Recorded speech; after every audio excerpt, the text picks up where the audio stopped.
Bonjour, je suis Grégory Barbier, voici les grands crimes de l'Est. En 1956, à Uruf, petit village de Meurthe-et-Moselle, on retrouvait le corps d'une jeune femme enceinte et celui de son bébé. Une affaire qui bouleversa une France encore très rurale et catholique. Dans les annales judiciaires françaises, l'affaire du curé d'Uruf, dans le Toulois, demeure un dossier criminel qui glace d'effroi ceux qui en prennent connaissance, même plusieurs décennies après. Comment un homme d'église a-t-il pu commettre un double assassinat sans que ses mains ne tremblent au dernier moment? Quelles forces obscures inspirèrent son geste? Et pourquoi sa hiérarchie, au courant de ses turpitudes antérieures, n'est-elle pas intervenue afin d'empêcher l'irréparable? Guy Desnoyers est né en 1920, à Applemont, un petit village du Saintois en Lorraine. Il est l'aîné d'une famille paysanne qui possède 80 hectares de bonnes terres. Dans ce milieu plutôt aisé et très pieux, il était promis très jeune à la prêtrise par sa grand-mère maternelle, la personnalité dominante du clan. Petit puis grand séminaire à Beaucerville et Villers-lès-Nancy, le jeune Guy est décrit comme un bon gosse, mais ses pairs émettent quand même des doutes sur le sérieux de sa vocation. La guerre sera une parenthèse, travail obligatoire sous la férule allemande à l'usine de Neuve-Maisons, mais aussi aide aux prisonniers évadés à Harol chez son oncle vosgien. Vient ensuite l'ordination en 1946 et l'affectation à Blamont comme vicaire. Son supérieur, l'abbé Klein, ne voit pas d'un bon œil l'arrivée de ce jeune homme plus prompt à jouer au basket qu'à approfondir sa foi par la lecture. C'est dans cette cité paisible du Lunévillois que Guy Desnoyers a une première liaison avec une femme. Il est alors vite muté autoritairement à Rehon, dans le nord industriel de la Meurthe-et-Moselle, où on lui prête d'autres aventures, notamment avec une veuve fortunée.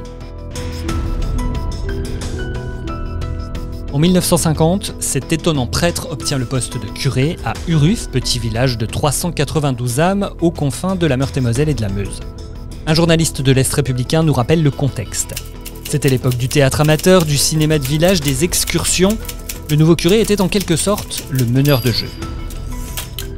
Si les anciens du village trouvent le curé Desnoyers bien singulier, les jeunes en revanche le dépeignent comme accessible et surtout moderne. Mais en décembre 1953, une rumeur commence à se répandre à Uruf. Le curé aurait mis enceinte une jeune fille de 16 ans. Pour éviter le scandale, Guy Desnoyers emmène l'adolescente dans l'Ain pour accoucher et abandonner cet enfant du péché. L'évêque de Nancy est alerté. Il rend visite au curé qui lui ment, se jette à ses genoux, proteste de son innocence. L'homme d'église sort ébranlé de cette entrevue, mais renouvelle sa confiance au curé Desnoyers. Des mois passent, sans incident apparent. Toutefois, les absences du curé inquiètent ses paroissiens. Il évoquera plus tard des périodes de tourments et d'angoisse. Peut-être des besoins aussi. Une nouvelle jeune fille va tomber sous le charme de ce beau parleur. Comme la précédente, Régine fréquente la chorale et le cours de théâtre animé par le prêtre. Elle a 18 ans et elle travaille comme ouvrière à la verrerie de Vannes-le-Châtel. Ses parents accueillent volontiers le volubile curé lors de dîners le week-end. Le drame se noue courant 1956. La jeune femme tombe enceinte du curé. Ce dernier tente d'inventer une nouvelle histoire. Il trouve un jeune figurant qu'il fait passer pour le père, mais le pays continue de jaser. Et le prêtre est contraint publiquement de protester devant ses ouailles, fustigeant la calomnie. Mais début décembre, le terme de la grossesse approche. Régine est enceinte de 8 mois, elle a rejeté l'idée d'un avortement ou d'un abandon, elle veut garder l'enfant.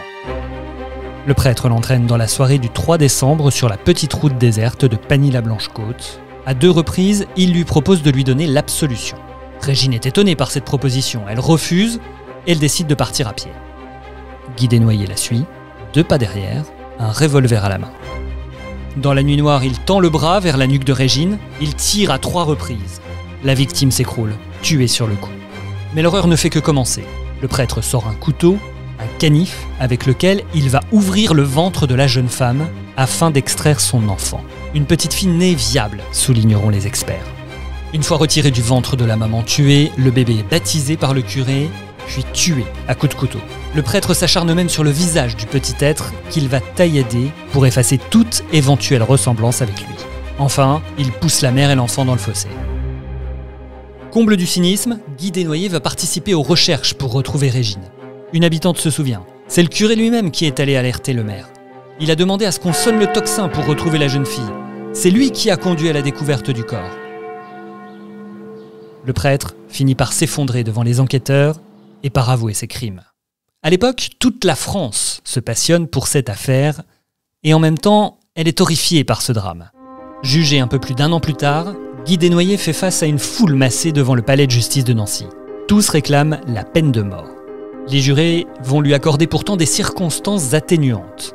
Le 26 janvier 1958, il est condamné aux travaux forcés à perpétuité. L'ancien curé a réussi à sauver sa tête.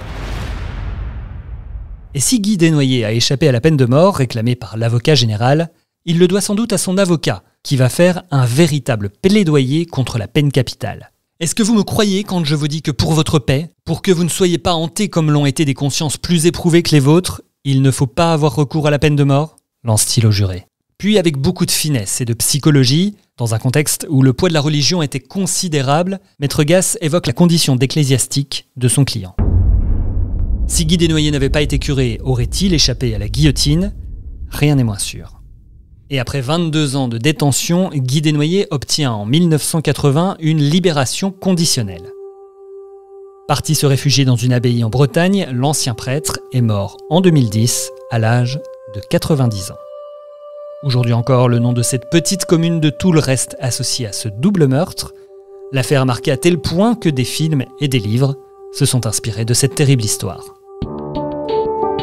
C'était Les Grands Crimes de l'Est avec l'histoire du curé assassin, un texte écrit par François Moulin. Dans 2 semaines, changement d'ambiance, on plonge en pleine guerre froide à Strasbourg avec l'affaire des cigares piégés. Abonnez-vous, on est sur toutes les applis de podcast pour ne rater aucun épisode. À dans 15 jours.